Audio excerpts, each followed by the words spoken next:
2024 लोकसभा चुनाव का आगाज हो चुका है। 3 चरणों का मतदान भी हो चुका है और 13 मई को चौथे चरण का चुनाव होना है। ऐसे में हर तरफ चुनावी माहौल है। हर पार्टी का नेता यही चाह रहा है कि उनकी पार्टी सत्ता में आए और इसलिए चुनावी दल जगह जगह पर रैलियां कर रहे हैं, जगह जगह पर जनसभाएं भी कर रहे हैं। ऐसे में कांग्रेस पार्टी के मैनिफेस्टो में साफ तौर पर लिखा गया है कि अगर उनकी पार्टी सत्ता में आती है तो सभी संविदा कर्मियों को नियमित कर दिया जाएगा। खैर, इसके पहले भी 2018 विधानसभा चुनाव में कांग्रेस ने अपने घोषणा पत्र में संविदा कर्मचारियों को नियमित करने का वादा किया था, लेकिन वह इसे पूरा करने में विफल रही। ऐसे में ये बात अब चुनावी जुमला है या हकीकत साबित होगी, इस पर अभी कुछ नहीं कह सकते। लेकिन इस विषय पर आज अटल टीवी की टीम ने संयुक्त राष्ट्रीय स्वास्थ्य मिशन कर्मचारी संघ के प्रदेश महामंत्री योगेश उपाध्याय से बातचीत की। उन्होंने क्या कुछ कहा, आइए आपको सुनवाते हैं। हमारे चैनल अटल टीवी पे आपका बहुत बहुत स्वागत है योगेश जी। जी धन्यवाद। चौथे चरण का चुनाव होना है, नर्सेज डे भी आ गया है। अब कल नर्सेज डे को भी मनाया जाएगा, अंतर्राष्ट्रीय नर्सेज डे मनाया जाएगा कल के दिन। और जो राहुल गांधी है, उन्होंने अपने मैनिफेस्टो में ये बात साफ साफ लिखी है कि अगर उनकी सरकार सत्ता में आती है तो जो संविदा कर्मचारी हैं उनको नियमित कर दिया जाएगा। इस पर आप क्या कुछ कहना चाहेंगे?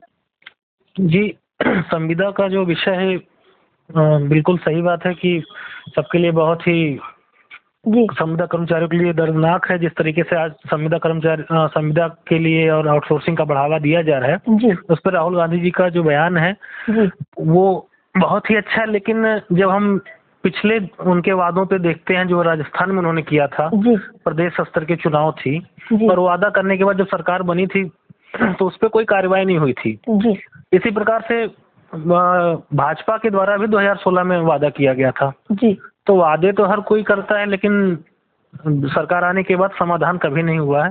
जी तो इसको देखना पड़ेगा कि आगे कैसे क्या करते हैं। जी अगर हम बात करें सत्ताधारी पार्टी की, तो आउटसोर्सिंग के जो कर्मचारी हैं ये काफ़ी सारी समस्याओं से जूझ रहे थे। इसको लेकर आप लोगों ने काफ़ी प्रयास किए कि उनकी समस्याओं का हल हो जाए, पत्राचार भी सौंपा है।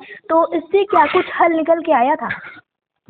उत्तर प्रदेश में तो देखा जाए तो बहुत ज़्यादा बड़ा समाधान नहीं हुआ। जी एक विषय बीमा का था जो वो समाधान हो पाया, बीमा का राशि, बीमा की व्यवस्था हो पाई है राष्ट्रीय स्वास्थ्य मिशन के संविदा कर्मचारियों के लिए। बाकी अन्य मुद्दे जो वर्षों से लंबित है, जिनके लिए बजट आवंटित भी है, अभी तक समाधान नहीं हो पाया उत्तर प्रदेश में। जी आपको क्या कुछ उम्मीदें हैं कि अब 4 जून का चुनाव का परिणाम भी आ जाएगा, तो आपको क्या लगता है कि क्या सत्ताधारी पार्टी जो समस्याएं आउटसोर्सिंग के कर्मचारियों की हैं वो हल कर पाएगी या नहीं?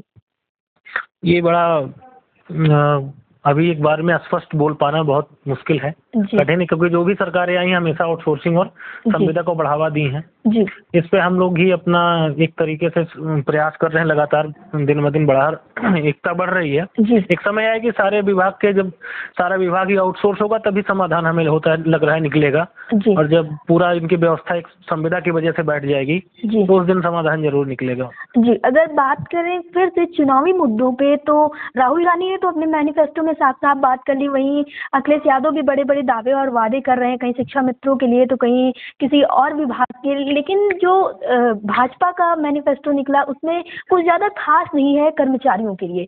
तो क्या इसका कोई चुनाव पे असर पड़ेगा अगर उनके आउटसोर्सिंग के कर्मियों के तरह से सोचे तो?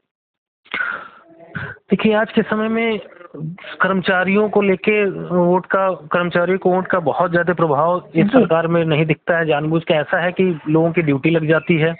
वर्तमान में लोग अपने गृह जनपद से दूर होकर ड्यूटी करते हैं, चाहे संविदा, आउटसोर्सिंग या नियमित कर्मचारी हो। इसलिए अगर जैसा अभी का माहौल दिख रहा है, बहुत ज्यादा प्रभाव तो हमें नहीं लगता है पड़ने वाला, क्योंकि लोग जातियों में और अन्य वर्गों में बटे हुए हैं, कर्मचारी के रूप में वोट देने को पसंद नहीं करते, जो मुझे समझ में आ रहा है अभी तो। जी अटल टीवी से जुड़ने के लिए धन्यवाद। धन्यवाद।